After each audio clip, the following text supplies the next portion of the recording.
Ikhwah, kita lanjutkan kembali pembahasan studi tentang sebagian sifat-sifat Allah. Kita masih melanjutkan bab yang keempat, Tauhid Asma wa Sifat, dalam kitab Tauhid karya Fadilatul Syekh Dr. Salih bin Fauzan Al-Fauzan. Di nomor D ini adalah sifat al-hayat, ya, sifat al-hayat artinya hidup. Hayat itu artinya hidup. Allah mempunyai sifat hidup. Jadi Allah itu hidup, tidak pernah mati. Al-hayat adalah termasuk sifat zatiyah azaliyah. Zatiyah, sebagaimana pernah kita sampaikan, adalah sifat yang selalu melekat pada zat Allah, sifat yang tidak pernah bercerai dengan Allah. Jadi artinya Allah itu selalu hidup. Kalau Allah mati, berarti sifat hayat sudah berpisah dengan Allah. Nah, sifat hayat ini zatiyah, selalu melekat pada zat Allah, tidak pernah berpisah dengan Allah. Jadi maksudnya Allah tidak pernah mati, Allah selalu hidup. Nah, itu yang dimaksud dengan zatiyah. Azaliyah maksudnya sejak semula, sejak awal, ya. Allah itu hidup. Jadi Allah itu bukan baru hidup. Beda dengan kita. Kita baru hidup mungkin 40 tahun yang lalu, mungkin 50 tahun yang lalu, mungkin 60 tahun yang lalu. Ya, bisa ditelusuri di akte kelahiran kapan kita mulai hidup. Tapi Allah Subhanahu wa taala hidupnya tidak berawal. Ya, tidak bisa sejak kapan Allah hidup, nggak bisa dijawab itu. Ya, karena Allah itu hidup, ya, yang paling awal, wal awwalu wal akhiru. Allah lah yang paling awal dan Allah yang paling akhir, mengakhiri, mengawali Allah, mengakhiri Allah. Nah, itu yang dimaksud azaliyah, yang tetap untuk Allah Subhanahu wa taala. Karena Allah Subhanahu wa taala bersifat dengan ilmu, kudrat, dan iradat, sebagaimana sudah kita bahas. Nah, sedangkan sifat-sifat kudrat dan iradat tidaklah ada kecuali dari yang hidup. Tidak ada kekuasaan bagi orang mati. Kalau orang itu berkuasa, pasti dia hidup. Nah, begitupun Allah berkuasa, tentu Allah itu hidup. Nah, begitupun kemarin Allah itu berilmu. Orang mati nggak ada yang berilmu. Orang mati yang berilmu itu hanya orang hidup. Jadi kalau Allah berilmu berarti Allah itu hidup. Nah, jadi kembali ditegaskan, sedangkan sifat-sifat itu tidaklah ada melainkan dari orang yang hidup. Nah, berikut beberapa ayat Allah diturunkan sebagai dalil bahwa Allah itu hidup. Pertama kita ke Al-Baqarah ayat 255. Al-Baqarah ayat 255. Allahu la ilaha illa huwal hayyul qayyum. Allah tidak ada Rabb yang berhak disembah dengan benar melainkan Dia yang hidup kekal lagi terus menerus. Hayyu, hidup. Qayyum, kekal, hidup terus menerus. Jadi nggak pernah mati. Ya, hidup kekal dan terus menerus mengurus makhluknya. Jadi Allah itu bukan hanya menciptakan. Setelah diciptakan lalu kita diurus. Kalau sakit disembuhkan. Kalau rusak diperbaiki, ya, walaupun kita yang berobat ke dokter yang menunjukkan obat, namun pada hakikatnya yang menyembuhkan adalah Allah. Itu bentuk pemeliharaan Allah kepada kita. Itu bentuk pengurusan Allah kepada kita. Kalaulah bukan Allah yang menyembuhkan, kalaulah bukan Allah yang mengurus, betapapun kita makan obat, kita tidak akan sembuh dari sakit kita. Lanjut ke Ghafir. Ghafir ayat 65. Ghafir ini disebut juga dengan surah Al-Mu'min. Itu surah yang ke-40. Ya. Disebut juga surah Al-Mu'min. Jadi satu mushaf disebut Ghafir, di mushaf yang lain disebut Al-Mu'min. Nomor surahnya nomor 40. Nah, di ayat 65 Allah berfirman, Huwal hayyu la ilaha illahu. Dialah yang hidup kekal, tidak ada Rabb yang berhak disembah dengan benar melainkan Dia. Ya. Dialah yang maha hidup, dialah Allah yang hidup kekal dan tidak ada Tuhan, tidak ada sesembahan Waalaikumsalam yang berhak disembah dengan benar melainkan Dia, melainkan Allah Subhanahu wa ta'ala.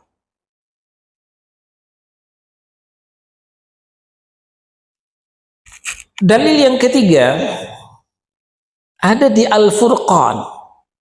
Ya. Tolong dibagi kitabnya. Halaman 115. Sekarang kita ke Al-Furqan ayat 58. Paling bawah, wa tawakkal 'alal hayyil ladzi la yamut, dan bertawakkallah kepada Allah yang hidup kekal, tidak pernah mati. Apa itu tawakal? Tawakal itu bahasa Arab, terambil dari bahasa tawakkala, yatawakkalu, tawakkulan. Artinya berwakil, ya, berwakil kepada manusia. Kadang-kadang manusia itu tidak selamanya menjalankan perwakilan itu sesuai dengan yang kita inginkan, tapi berwakil kepada Allah, Allah itu akan mengabulkan, mengijabah sesuai dengan yang kita inginkan. Ya. Satu contoh, secara dalil akal,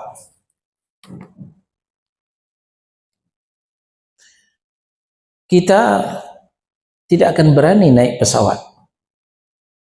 Bayangkan besi yang demikian berat lalu diterbangkan di atas udara. Kalau jatuh gimana tuh? Nah, kalau pikir ke situ, kita takut naik pesawat. Tapi kenyataan, orang naik pesawat bisa anteng, malah bisa tidur mendengkur, bisa ngorok di atas pesawat. Kenapa? Dia telah mewakilkan keselamatannya kepada pilot. Wah, pilotnya sudah profesional, Ustaz. Tinggal landasnya bagus, landingnya mulus, nggak ada goncangan-goncangan yang berarti kalau pilotnya sudah profesional. Maka orang percaya mempertaruhkan keselamatannya kepada pilot. Siapa pilot? Pilot itu manusia. Manusia suatu saat akan mati.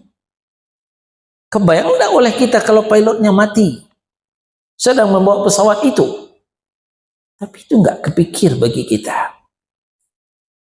Kepada pilot saja manusia yang lemah dan akan mati kita percaya. Kenapa kita tidak percaya kepada Allah yang maha hidup? Kita masih ragu. Jangan-jangan, jangan-jangan, jangan-jangan, jangan-jangan. Nah, maka orang yang bertawakal kepada Allah, di dalam benaknya tidak ada lagi jangan-jangan, jangan-jangan. Nah, itulah orang yang bertawakal akan mendapatkan ketenangan batin, ketentraman jiwa. Seperti orang naik pesawat tadi. Kenapa orang bisa tenang naik pesawat? Kenapa orang bisa mendengkur naik pesawat, bisa ngorok di atas pesawat?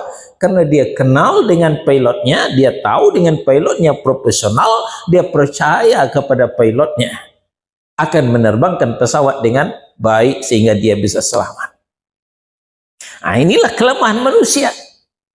Dia sangat percaya kepada manusia, tapi dia kurang percaya kepada Allah yang menciptakan manusia itu sendiri. Sedikit masalah, waduh jangan-jangan, jangan-jangan.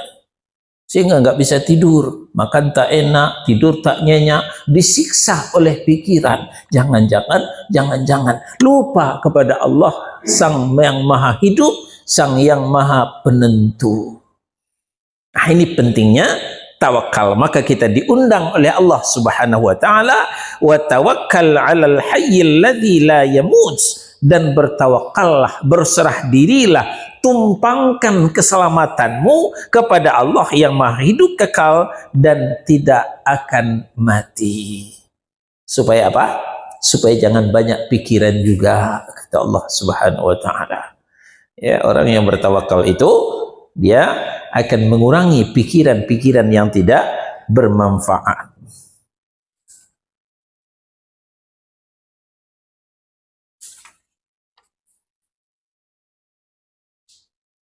Nah, ayat-ayat tadi, kata penulis hafizahullah ta'ala, menetapkan sifat hayyan, sifat hidup bagi Allah Subhanahu wa ta'ala, dan bahwa Al-Hayyul Qayyum itu termasuk Asma'ul A'zam atau Al-Ismul A'zam, ya.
Ketika awal membahas tauhid asma wa sifat, kita telah sampaikan Asmaul Husna, nama-nama Allah yang baik.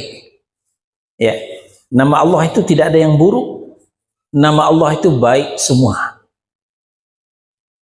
Nah, di antara Asmaul Husna itu ada yang disebut dengan Ismul A'zam. Ya. Ada yang disebut dengan Ismul A'zam. Ketika Asmaul Husna, nama-nama yang baik itu, Allah mempersilahkan kita berdoa dengan bertawassul menggunakan Asmaul Husna tersebut. Sebagaimana Al-A'raf surah yang ke-7 ayat 180. A'udzubillahi minasyaitonir rajim. Walillahil asmaul husna. Milik Allah lah nama-nama yang baik. Fad'uhu biha. Maka berdoalah kepada Allah dengan menggunakan nama-nama yang baik tersebut. Nah, di antara asmaul husna yang banyak itu, di antara nama-nama Allah yang baik itu, ada lagi yang disebut dengan Ismul A'zam, nama yang agung. Nah, maka setelah nama-nama yang baik kita gunakan untuk tawassul yang lebih utama, yang lebih ampuh, yang lebih top tier untuk kita gunakan untuk tawassul adalah Ismul A'zam, nama yang agung ini. Maka seringlah Nabi Sallallahu Alaihi Wasallam sebagai uswatun hasanah mengajarkan kita berdoa dengan Ismul A'zam ini. Di antaranya sering kita baca dalam zikir pagi dan petang. Ya Hayyun, Ya Qayyum, bi rahmatika astaghitsu. Aslih li sya'ni kullah, wa la taqilni ila nafsi tarfata 'ain. Ya Hayyu, ya Allah yang maha hidup. Ya Qayyum, ya Allah yang maha berdiri sendiri. Bi rahmatika astaghitsu. Dengan rahmat Engkau aku beristighatsah. Apa itu istighatsah? Istighatsah minta tolong ketika dalam kesulitan. Aslih li sya'ni kullah. Selamatkanlah seluruh urusanku ini. Wala taqilni ila nafsi tarfata 'ainin. Jangan serahkan urusan ini kepadaku tanpa pertolonganmu walaupun sekejap mata. Sebab sekejap mata saja urusan kita diserahkan kepada kita tanpa pertolongan dari Allah, hancur. Nah, maka zikir ini bagus kita sering baca, apalagi kita mau mencoblos besok. Ya. Kita mau mencoblos, kita mau pemilihan umum, itu termasuk urusan. Ya, kita kadukan kepada Allah. Kalau selama ini setiap mencoblos dicurangin orang, setiap mencoblos dicurangi orang. Nah, kita minta Allah untuk mengawasi supaya jangan ada lagi kecurangan dalam pemilu ini. Nah, maka kita katakan, Ya Hayyun, Ya Qayyum, Ya Allah yang maha hidup, Ya Allah yang maha berdiri sendiri, aslih li sya'ni kullah. Perbaikilah seluruh urusanku ini. Wala taqilni ila nafsi tarfata 'ain. Jangan serahkan urusan ini kepadaku walaupun sekejap mata. Ya, semoga apapun pilihan kita, kita nanti akan mendapatkan pemimpin yang lebih baik daripada yang sebelumnya. Ini harapan kita kepada Allah Subhanahu wa ta'ala. Kita kembali ke kitab. Ya. Halaman 116. Ayat-ayat di atas menetapkan sifat hayat, sifat hidup bagi Allah, dan bahwa Al-Hayyul Qayyum adalah Asmul A'zam. Al-Ismul A'zam. Apa artinya? Nama yang paling agung. Dari sekian banyak nama-nama Allah, ya, Hayyul Qayyum itulah nama yang paling agung. Nah, maka setiap kita mendapatkan kesulitan, akan lebih baik kita bertawassul dengan Hayyul Qayyum ini, dengan Ismul A'zam ini. Yang jika ketika seorang berdoa kepada Allah dipanggil dengannya, pasti dia mengabulkan. Jika dia dimintai dengannya, dengan Ismul A'zam ini, pasti dia memberi. Itu keutamaan Al-Ismul A'zam, nama yang agung ini. Kenapa? Karena hayat atau maha hidup menunjukkan kepada seluruh sifat-sifat dzatiyah. Ya. Maha hidup menunjukkan sifat-sifat dzatiyah yang selalu melekat pada zat Allah Subhanahu wa ta'ala. Dan Qayyum itu menunjukkan kepada seluruh sifat-sifat fi'liyah.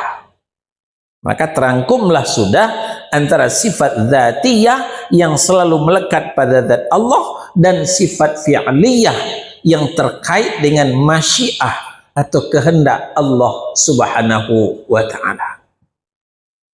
Nah, jadi yang baru bergabung perlu kita jelaskan, sifat dzatiyah adalah sifat yang selalu melekat pada zat Allah, tidak pernah berpisah dengan Allah. Sementara sifat fi'liyah tidak selalu melekat pada zat Allah. Itu tergantung kepada masyiah, kepada kehendak Allah. Kalau Allah mau, adalah sifat itu. Ketika Allah tidak mau, tidak ada sifat tersebut. Ya, seperti contoh lain, sifat istiwa. Istiwa adalah sifat fi'liyah. Ketika Allah mau, Allah istiwa di arash. Tapi ketika Allah berkehendak lain, Allah itu nuzul, turun ke langit dunia, berarti Allah sedang tidak istiwa. Nah, itu bukan sifat dzatiyah namanya, itu adalah sifat fi'liyah. Nah, sedangkan al-ismul a'zam itu mencakup kepada dua sifat tersebut. Di situ ada sifat dzatiyah yaitu hayyun, di situ ada sifat fi'liyah yaitu qayyum. Jadi seluruh sifat kembali kepada hayat. Ya, seluruh sifat yang banyak itu terpusat kembali kepada hayat. Omong kosong sifat itu semua kalau tidak ada hayat. Ya, kalau Allah itu tidak hidup, nggak ada sifat ilmu. Kalau Allah itu tidak hidup, tidak ada sifat kudrah. Kalau Allah itu tidak hidup, tidak ada sifat iradah. Adanya kudrah, adanya iradah, adanya ilmu, kalau adanya sifat hayat. Nah, makanya dikatakan Allah itu selalu hidup, sampai kapanpun Allah itu selalu hidup. Allah itu tidak pernah mati. Tidak ada kematian, tidak ada pula kekurangan, tidak ada kantuk, dan tidak ada pula tidur. Ini dijelaskan sendiri oleh Allah Subhanahu wa ta'ala. Ya, Allahu la ilaha illahu huwal hayyul qayyum la ta'khudhuhu sinatu wala naum. Allah, tidak ada ilah yang berhak disembah dengan benar selain Dia. Huwal hayyul qayyum, Dia maha hidup, Dia berdiri sendiri. Ya, la ta'khudhuhu sinatu wala naum, tidak pernah mendekati Allah itu rasa ngantuk, dan apalagi sampai tidur, itu tidak pernah. Nah, itu bedanya dengan kita. Kita ngantuk dan kita tidur. Itulah kelemahan kita. Siapapun kita pasti merasa ngantuk. Siapapun kita pasti akan tidur. Nah, itu sifat kelemahan kita. Tapi Allah tidak pernah ngantuk, tidak pernah tidur. Dialah Al-Qayyum yang menegakkan yang lainnya dengan memberinya sebab-sebab kelangsungan dan kebaikan. Selesai sifat hayat, yaitu sifat hidup. Kita lanjutkan nomor E. As-Sami, mendengar, dan Al-Basar, melihat.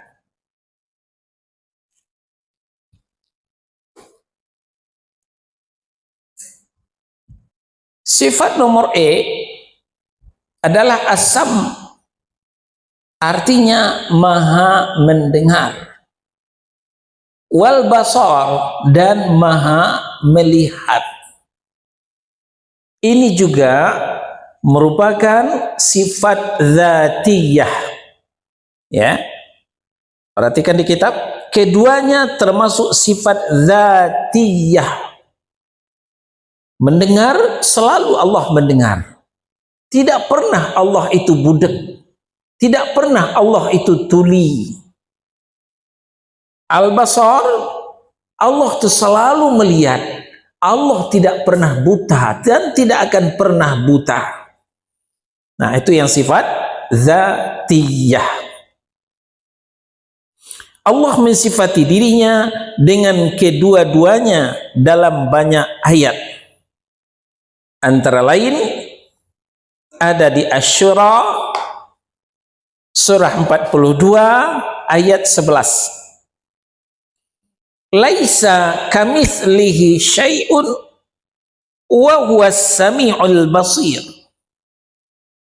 Tidak ada sesuatu pun yang serupa dengan Allah, dengan Dia, dan Dialah yang Maha mendengar lagi Maha melihat. Dari sinilah Ahlus Sunnah berlandasan bahwa Allah punya sifat, bahwa kita wajib menetapkan sifat Allah, tapi sifat Allah tidak sama dengan sifat makhluk, tapi tidak sama dengan penglihatan kita. Allah mendengar, kita mendengar, tapi pendengaran Allah tidak sama dengan pendengaran kita.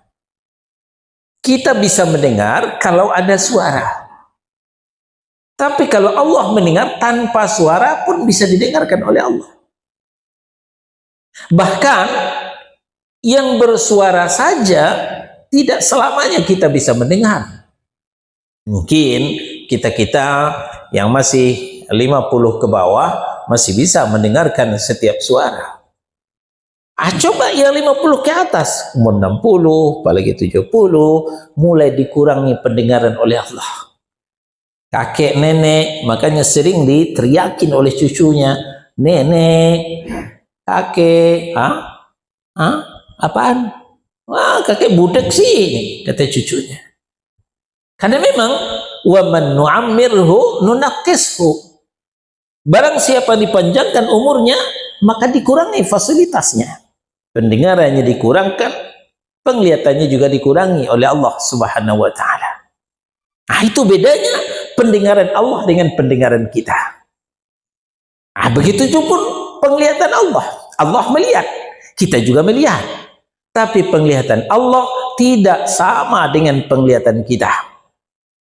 Kita bisa melihat kalau dibantu dengan cahaya. Percaya enggak?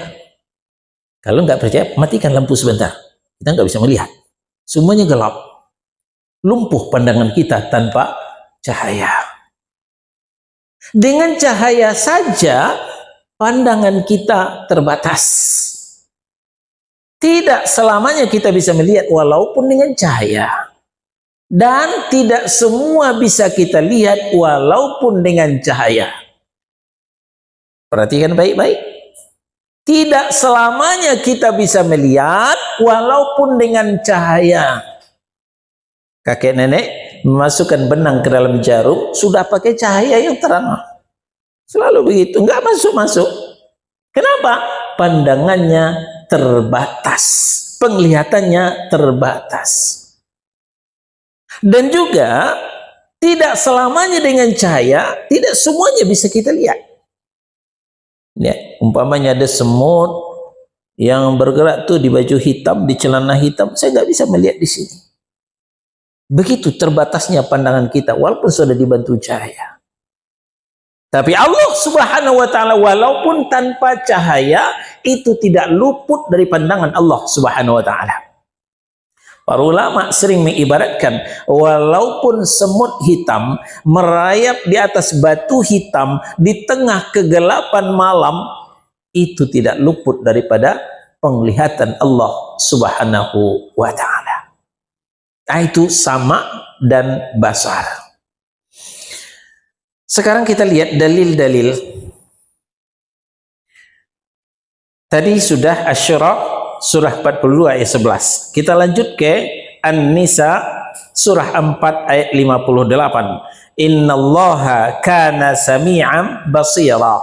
Sesungguhnya Allah Maha mendengar lagi Maha melihat. Thaha ayat 46. Innani ma'akuma asma'u wa ara. Sesungguhnya aku beserta kamu berdua. Maksudnya adalah Musa dan Harun. Ya, ini Allah bicara khusus kepada Musa dan Harun. Aku mendengar dan aku melihat kalian berdua, kata Allah Subhanahu wa taala. Pendengaran Allah menangkap semua suara, baik yang keras maupun yang pelan. Mendengar semua suara dengan semua bahasa dan dapat membedakan semua kebutuhan masing-masing. Ya, Umpamanya, ini kan nggak banyak ini, 1, 2, 3, 4, 5, 6, 7, 8, 9 orang cuma. Jangankan 9 orang, bertiga saja, tapi sama-sama bertanya kepada saya nggak bisa. Ya, Pak Edi nanya, udah Rezeki nanya, Pak Yanto nanya, tunggu, satu-satu, pasti segitu. Nggak bisa semua bertanya, saya tanggapi nggak bisa. Itu kelemahan pendengaran saya. Dan begitu kita semua. Tapi tidak demikian dengan Allah Subhanahu wa taala. Betapa ribuan juta ya umat manusia pada hari ini bareng-bareng berdoa kepada Allah. Allah bisa membedakan ini suara Pak Edi, ini suara Pak Rizki, ini suara Pak Yanto, bisa dibedakan oleh Allah. Begitu juga orang yang lain di negeri sana, di benua sana, itu terseleksi sendiri oleh pendengaran Allah Subhanahu wa taala. Begitu ajaibnya, begitu sempurnanya pendengaran Allah dengan dibandingkan pendengaran kita. Nah, jadi kita perhatikan 116 paling bawah. Pendengaran Allah menangkap semua suara, baik yang keras maupun yang pelan. Mendengar semua suara dengan semua bahasa dan dapat membedakan semua kebutuhan masing-masing. Berdoa dengan bahasa Arab, berdoa dengan bahasa Indonesia, berdoa dengan bahasa Batak, berdoa dengan bahasa Jawa, berdoa dengan bahasa Sunda, semuanya bisa didengar oleh Allah Subhanahu wa taala. Satu pendengaran tidak mengganggu pendengaran yang lain. Berbagai macam bahasa dan suara tidaklah membuat samar bagi Allah Subhanahu wa taala. Al-Mujadilah ayat 1. Qad sami'a Allahu qawlan allati tujadiluka fi zawjiha wa tashtaki ila Allahi wallahu yasma'u tahawurakuma innallaha sami'un basir. Sesungguhnya Allah telah mendengar perkataan wanita yang mengajukan gugatan kepadamu tentang suaminya dan mengadukan halnya kepada Allah Subhanahu wa taala, dan Allah mendengar soal jauh antara kamu berdua. Sesungguhnya Allah Maha mendengar lagi Maha melihat. Sampai segitunya, Masya Allah, tabarakallah. Pernah ada seorang istri menggugat suaminya kepada Nabi Shallallahu Alaihi Wasallam. Ya, tentu biasalah antara suami dan istri. Istri yang tidak puas dengan suaminya, dia menggugat suaminya kepada Nabi Shallallahu Alaihi Wasallam, dan dia berdoa kepada Allah Subhanahu Wa Taala. Nah, Allah bisa mendengar itu semua. Allah bisa mendengarkan percakapan Rasulullah dengan wanita yang menggugat suaminya ini. Dan Allah sekaligus mendengar doanya kepada Allah Subhanahu wa taala. Az-Zukhruf ayat 80. Am yahsabuna anna la nasma'u sirrahum wa najwahum. Apakah mereka mengira bahwa kami tidak mendengar rahasia dan bisikan-bisikan mereka? Ya. Nah, ini bahasa istifham lil inkari. Gaya bahasa bertanya, sebenarnya Allah mengingkari. Nah, jadi kalau Allah mengatakan, apakah mereka mengira bahwa kami tidak mendengar rahasia dan bisikan-bisikan mereka? Artinya, janganlah mereka mengira bahwa kami tidak mendengar rahasia dan bisikan mereka. Ya. Jangankan bisikan, apa yang terprogram, terencana dalam hati mereka, itu sudah bisa ditangkap oleh Allah Subhanahu wa taala. Sebagaimana Allah juga melihat segala sesuatu dan tidak ada sesuatu pun yang menutupi penglihatannya. Ya. Al-Alaq ayat 14. Alam ya'lam bi annallaha yara. Tidakkah dia mengetahui bahwa sesungguhnya Allah melihat segala perbuatannya? Ya, kalau tadi mendengar, sekarang melihat. Tidakkah mereka tahu, kata Allah Subhanahu wa taala, bahwa sesungguhnya Allah melihat segala perbuatannya. Lalu Asy-Syu'ara ayat 218-219. Alladzi yaraka hina taqumu wa taqallubaka fis sajidin. Allah lah yang melihat kamu ketika kamu berdiri untuk salat dan melihat pula perubahan gerak-gerik badanmu di antara orang-orang yang sujud. Ya, ketika kita salat, kita rukuk, kita sujud, perubahan-perubahan itu selalu dimonitor, dilihat oleh Allah Subhanahu wa ta'ala.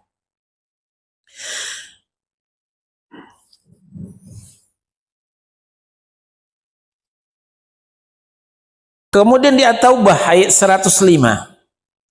Wa qul i'malu fasayarallahu 'amalakum. Dan katakanlah hai Muhammad, bekerjalah kamu maka Allah akan melihat pekerjaanmu itu. Nah, tentu kita akan bekerja dengan baik karena kita sedang dilihat oleh Allah. Kita sedang diperhatikan oleh Allah. Nah, itulah sebabnya kenapa Nabi mengatakan ketika ditanya oleh malaikat Jibril, "Ya Muhammad, akhbirni 'anil ihsan." Hai Muhammad, terangkan kepadaku tentang ihsan. Apa jawab Nabi? Al-ihsan an ta'budallah ka'annaka tarah. Ihsan itu Anda beribadah kepada Allah seakan-akan Anda melihat Allah. Fa illam takun tarah fa innahu yara. Kalau Anda tidak bisa melihat Allah, ketahuilah sesungguhnya Allah melihat Anda. Nah, kalau kita sudah merasa dilihat oleh Allah, tentu kita akan berbuat dengan sebaik-baiknya. Persis seorang karyawan, seorang pekerja yang ditongkrongi oleh majikannya, ya, ditongkrongi oleh majikannya, maka sang karyawan akan berusaha bekerja sebaik mungkin. Sang pekerja akan bekerja sebaik mungkin karena diperhatikan oleh majikannya, oleh atasnya, tentu akan mempengaruhi gajinya nanti. Nah, begitupun kita dengan Allah Subhanahu wa ta'ala, ya, karena di sini dikatakan, ya, kita tidak akan mau sholat terburu-buru sehingga meninggalkan tumakninah karena kita merasa dilihat oleh Allah. Nah, sebagian teman-teman kita yang sholatnya terburu-buru, hampir tumakninah, menunjukkan dia lupa bahwa Allah sedang memperhatikan dia sholat. Ini gunanya kita belajar sifat Allah Maha Melihat. Lalu Ali Imran ayat 5. Sesungguhnya innallaha la yakhfa 'alaihi syai'un fil ardi wala fis sama'. Sesungguhnya bagi Allah tidak ada satupun yang tersembunyi baik di bumi dan tidak pula di langit. Nggak ada yang tersembunyi, semuanya bisa dilihat oleh Allah. Yang tidak mendengar dan tidak melihat tidak layak untuk menjadi Tuhan, ya. Yang tidak melihat, yang tidak mendengar tidak layak menjadi Tuhan. Maka Allah Subhanahu wa ta'ala menceritakan tentang Ibrahim alaihissalam yang berbicara kepada bapaknya sebagai protes atas penyembahan mereka terhadap berhala. Apa kata Nabi Ibrahim kepada bapaknya? Lima ta'budu ma la yasma'u wa la yubsir. Mengapa kamu menyembah Tuhan sesuatu yang tidak bisa mendengar dan tidak bisa melihat? Ini perkataan Ibrahim diabadikan oleh Allah dalam Maryam ayat 42. Nah, ini yang tidak bisa dibantahkan oleh bapaknya. Inilah yang memecahkan, ya, argumen daripada bapaknya dan kaumnya. Kenapa kalian menyembah patung yang tidak bisa mendengar, yang tidak bisa melihat? Ya, karena yang tidak bisa mendengar, tidak bisa melihat tidak pantas menjadi Tuhan. Terakhir Asy-Syu'ara ayat 72. Hal yasma'unakum irtad'un, apakah berhala-berhala itu mendengar doamu sewaktu kamu berdoa kepadanya? Nggak bisa menjawab orang-orang itu, karena memang berhala itu tidak mendengar. Faedah daripada sifat sama dan basar. Allah mendengar, maka ketika minta kepada Allah tidak perlu teriak-teriak. Allah Maha mendengar ketika berzikir menyebut nama Allah tidak perlu teriak-teriak mengeraskan suara. Setelah kita diajarkan oleh Allah cara berzikir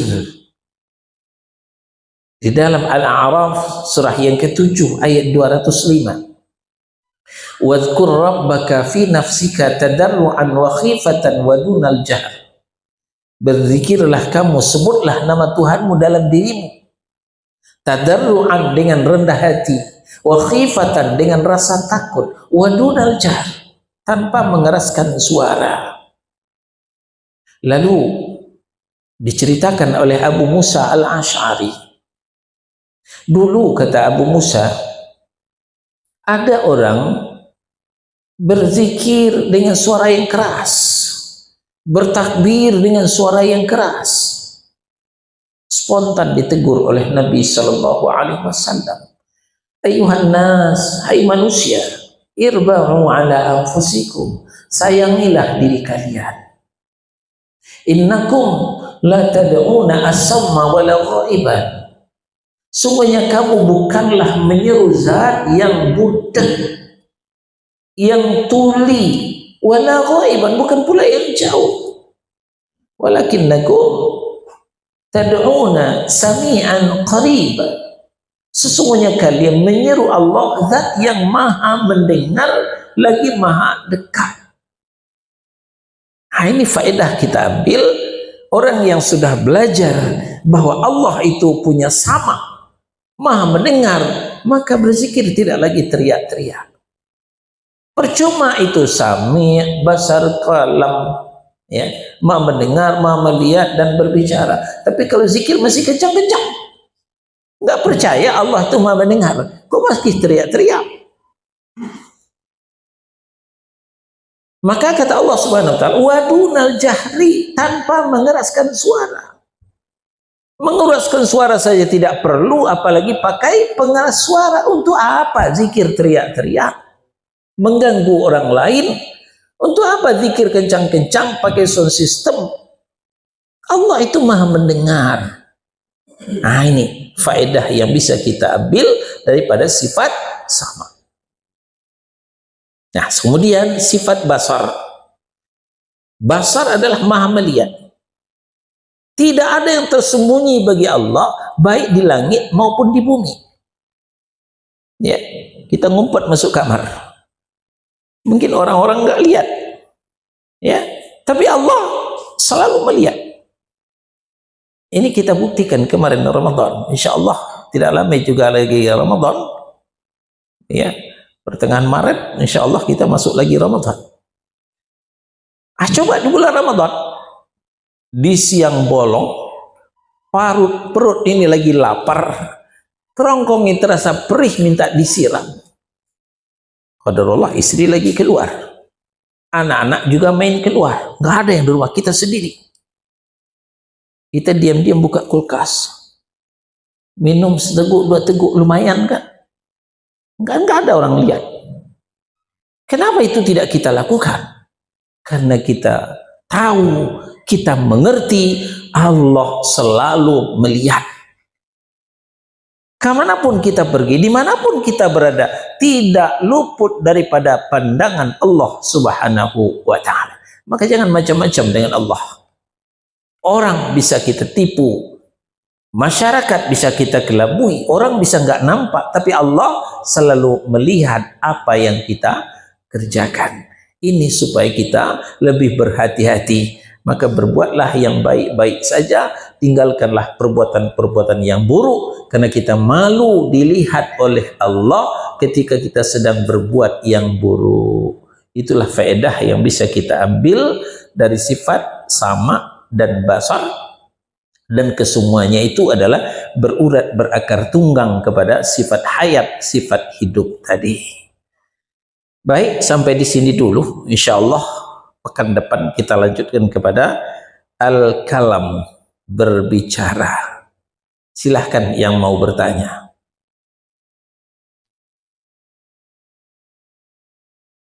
Ya, silakan Pak. Saya boleh kenal karena wajah-wajah baru. Waalaikumsalam warahmatullahi wabarakatuh. Nama Cahyo, Ustaz. Cahyo. Ya. Tapi nggak pakai kumolo ya? Silakan. Terkait dengan istighosah tadi, Ustaz. Ya.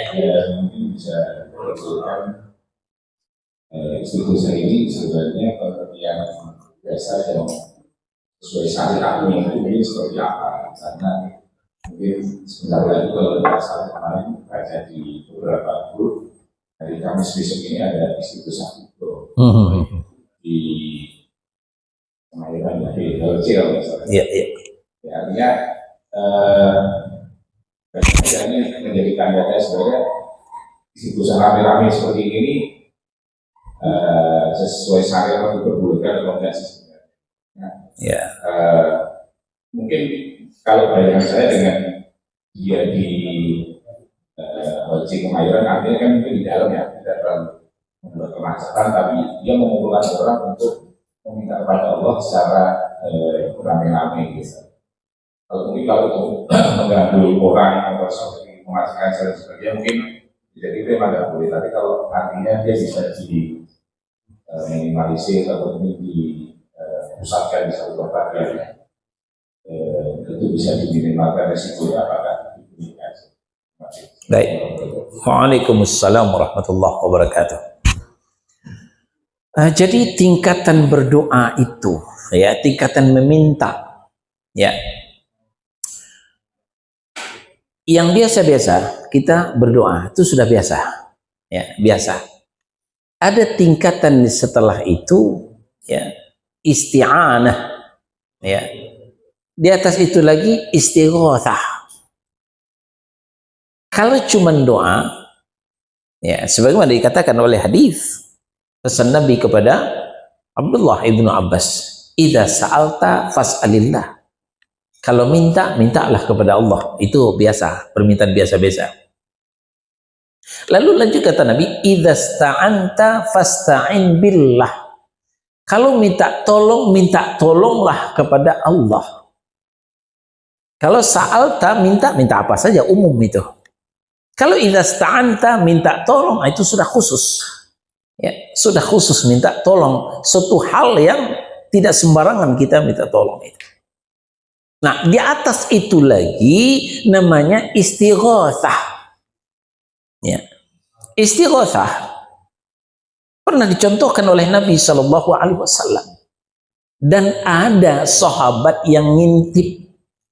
Nah, diceritakan oleh sahabat ketika perang Badar, detik-detik perang Badar akan meletus. Ya, kafir Quraisy sudah datang dengan bala tentara tidak kurang dari kepada 1.000 orang.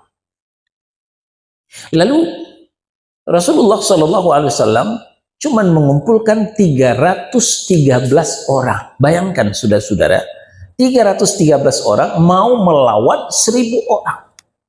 Mustahil. Tanyakan kepada tentara yang bintang 5, strategi militer mana yang bisa mengatakan 313 orang bisa mengalahkan 1.000 orang? Gak mungkin.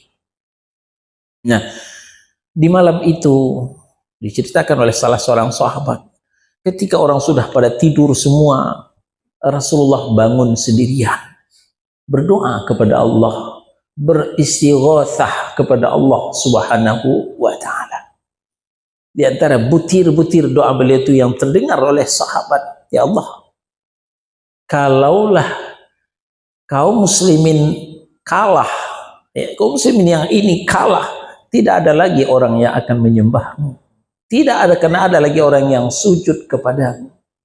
Ya, beliau betul-betul dari lubuk hati yang paling dalam meminta kepada Allah Subhanahu wa taala, minta pertolongan kepada Allah Subhanahu wa taala karena sangat sulit. Ya, sangat sulit. 313 orang bisa hancur cincai ya dengan 1000 orang itu. Nah, apa yang terjadi? Ternyata peperangan dimenangkan oleh kaum muslimin. Kaum muslimin gugur sebagai syahid tidak lebih dari 14 orang. Sementara kafir Quraisy 70 orang mati ya, ditebas batang lehernya oleh pedang-pedang kaum muslimin.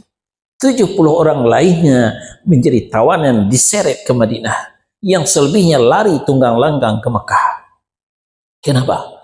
Atas bantuan Allah Subhanahu wa taala, Allah menurunkan bala tentara daripada malaikat. Nah, apa yang kita ambil?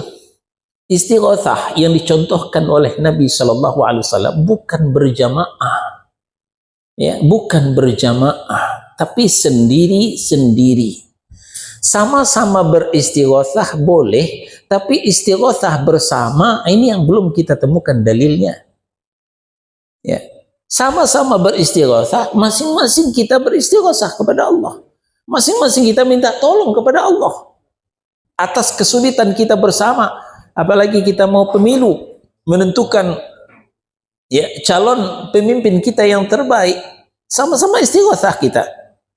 Tapi istighatsah bersama ini yang belum kita temukan dalilnya. Nah, tentu kita kembali kepada dalil umum, man amila amala laisa alaihi amruna fahuwa rad. Barang siapa yang mengerjakan suatu amalan yang tidak sesuai dengan sunnah kami, maka amalnya tertolak. Ya, beristighatsah sudah benar, mungkin cara istighatsahnya perlu diluruskan. Itu Pak. Ya, jadi kita himbau kepada kaum muslimin, marilah masing-masing kita beristighatsah, minta tolong kepada Allah Subhanahu wa taala, tapi tidak usah istighatsah bersama. Demikian, wallahu a'lam. Kalau doa meminta hujan itu bisa disebut istighatsah sebenarnya, yang rame-rame gitu. Kalau doa minta hujan itu sholat istisqa, itu ada tuntunannya. Ya, sholat istisqa diantara sholat sunnah. Ya, sholat istisqa berjamaah, ya sholat bersama, itu ada tuntunannya. Nah, dan kemudian di zaman Nabi masih hidup diminta oleh sahabat, ya Rasul, mintalah kepada Allah. Ternak kita sudah banyak yang kelaparan, tanaman kita sudah banyak yang mati, mintalah hujan kepada Allah. Nah, lalu Nabi mengangkat tangannya tinggi-tinggi sehingga nampak ketiaknya. Ya, beliau minta hujan. Tidak lama mendung datang, hujan pun turun. Ada tuntunannya. Nah, tapi istighatsah ini yang kita belum ditemukan dalilnya. Tadi silakan. Dengan alasan kalau berdoa sendiri kan belum tentu diterima.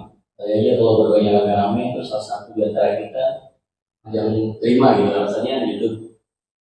Terus juga di antara yang berdoa itu kan orang soleh gitu, orang ya kayak misalnya Muhammadi, terus ulama kiai gitu. Jadi menurut mereka ini doanya lebih makbul dibanding kita yang orang awam misalnya apa dengan dari seperti itu ada tuntunannya atau apa atau memang berani? Ya, dalilnya betul, istidlalnya meleset. Nah, dalilnya betul, istidlalnya meleset. Nah, tentang dalilnya benar dan masuk akal. Doa sendiri-sendiri kayaknya kurang mempan. Tapi kalau sama-sama berdoa lebih top. Tapi sama-sama berdoa, bukan doa bersama. Aha, beda. Tolong dibedakan antara sama-sama berdoa dengan doa bersama. Sama-sama berdoa, fadhol, silahkan. Ya. Tapi doa bersama ini yang tidak ditemukan dalilnya kecuali istisqa tadi. Kecuali istisqa tadi, itu ada di masa Nabi. Itu. Oleh orang soleh itu yang dipimpin sama orang yang soleh gitu. Doa, minta doa kepada orang soleh. Terus saya katakan tadi, dalilnya betul. Umar minta doa kepada Nabi ketika Nabi masih hidup, karena Nabi lah yang paling soleh. Ketika Nabi meninggal, Umar minta Abbas bin Abdul Muthalib berdoa, karena dipandang Abbas lah yang paling soleh. Tapi kembali, tidak ada doa bersama. Umar menyuruh Abbas berdoa, Umar juga berdoa, orang yang lain juga berdoa masing-masing. Jadi sama-sama berdoa, bukan doa bersama. Itu, wallahu a'lam. Yang lain? Sama-sama berdoa berarti doanya tujuannya sama gitu. Dari komandoin dengan. Enggak dikomandoin. Masing-masing berdoanya. Masing-masing, tapi doanya itu sama. Tujuannya sama, mungkin redaksinya berbeda-beda. Ya, orang Indonesia dengan bahasa Indonesia, orang Batak dengan bahasa Batak, orang Jawa dengan bahasa Jawa, itu sama-sama berdoa namanya. Tidak dipimpin. Tapi kalau dipimpin itu doa bersama namanya. Apalagi bersama orang kafir, ya, ngumpul Muslim, kafir, Hindu, Buddha, Kristen, itu doa bersama dipimpin. Ini kadang kita ketawa geli melihatnya gitu. Tapi katanya Rasul pernah mencontohkan ketika sedang taklim, doa, dibimbing doa terus diaminkan orang sahabat, pernah lagi taklim ya. Yang saya tahu, doa yang dipimpin itu ketika kunut witir. Ketika kunut witir, sedang rakaat terakhir Nabi membaca kunut, tapi bukan kunut subuh ya, kunut witir. Nah, itu doa bersama. Ya, itu doa bersama yang diamin. Ya, sholat Jumat tidak diaminkan. Nah, ini faedah lagi kita ambil. Doa sholat Jumat bukan untuk diaminkan dan kita tidak angkat tangan. Ya, jadi doa sholat Jumat adalah untuk memenuhi rukunnya khutbah. Ya, doa di khutbah Jumat maksudnya ya. Doa di khutbah Jumat bukan untuk diaminkan, bukan untuk diangkat tangan. Karena doa itu adalah untuk memenuhi rukunnya khutbah. Termasuk khatib bukan begini, tapi dengan satu jari. Ini yang dicontohkan oleh Nabi Shallallahu Alaihi Wasallam. Jamaah tangannya bebas. Tidak begini, tidak begini, tidak begini. Bebas, biasa saja. Dan tidak diaminkan. Kalau mengaminkan, aminkanlah dalam hati. Karena berbicara tidak boleh ketika khutbah Jumat berlangsung. Ya, ketika khutbah Jumat berlangsung tidak boleh berbicara walaupun satu huruf. Gitu aja nggak boleh. Ada anak-anak ribut biasa kan, nggak boleh. Ya, apalagi amin, berapa huruf itu? Ya, nah, maka itu akan membatalkan khutbah Jumat kita.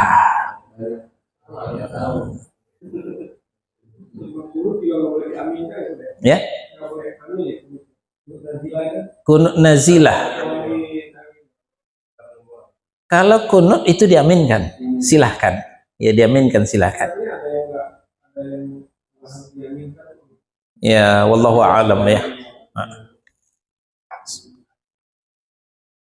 Kalau kata ya, kalau misalnya imamnya tangan gitu, imam angkat tangan atau kunut nazilah. Ya, kunut nazilah memang angkat tangan. Nah, kalau kunut subuh kita akan tidak sepakat. Kunut subuh kita nggak sepakat. Yang kita sepakati kunut witir dan kunut nazilah. Tapi kalau kunut subuh kita nggak sepakat. Jadi angkat tangan boleh, yang nggak angkat tangan tidak usah. Yang meyakini kunut subuh itu sunnah, silahkan angkat tangan. Karena ini termasuk ikhtilaf. Yang meyakini kunut subuh itu tidak sunnah, nggak usah diikuti. Yang lain? Saat ini di redaksi ini kan ini saya juga belum kenal nih, wajah baru kayaknya. saya baby. Ya?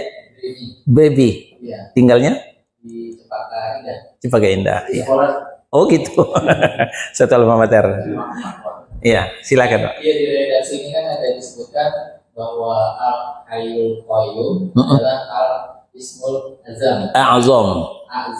Nama yang paling agung. Ya. Selain al-hayyul qayyum ada yang lain.